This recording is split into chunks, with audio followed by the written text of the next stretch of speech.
voulez combattre la ségrégation culturelle, comment y parvenir?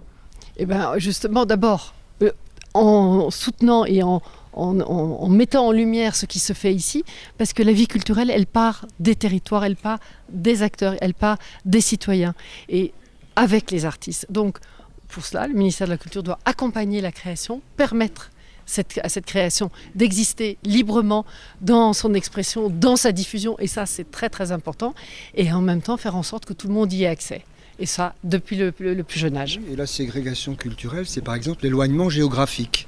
Nous sommes ici en Corse, dans des territoires où il y a moins de 200 habitants et qui pourraient être pénalisés. Donc notre effort a été de transformer nos handicaps géographiques, qui sont en effet une ségrégation, en atouts. C'est-à-dire que la distance et le cadre dans lequel nous sommes, inverser des handicaps en atouts pour permettre que la résidence, par exemple, construire des équipements comme ceux-ci qui ne dérangent pas non plus, parce que nous transformons le cadre sonore, par exemple, des lieux et la présence parfois plus nombreuse des participants que d'habitants, vous voyez.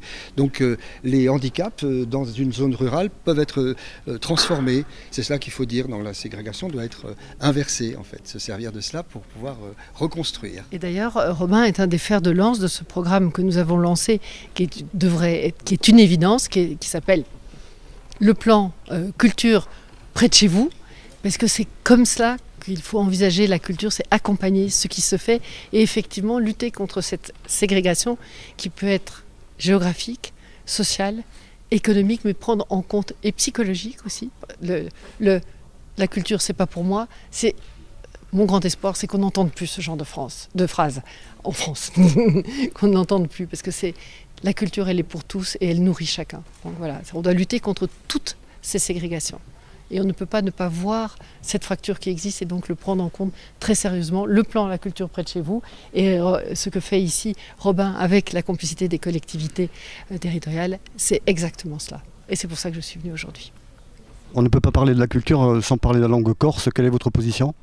C'est une richesse pour la diversité, c'est une richesse qui marque le patrimoine de ce pays. Et il est extrêmement important que dans un pays qui a un socle commun prévu par la Constitution, qu'est la langue française, il y ait l'attention et l'enrichissement par l'ensemble des langues autres. Et c'est d'ailleurs pour ça que mon ministère, qui est en charge de la langue française, dans sa direction, a rajouté langue française et langue de France.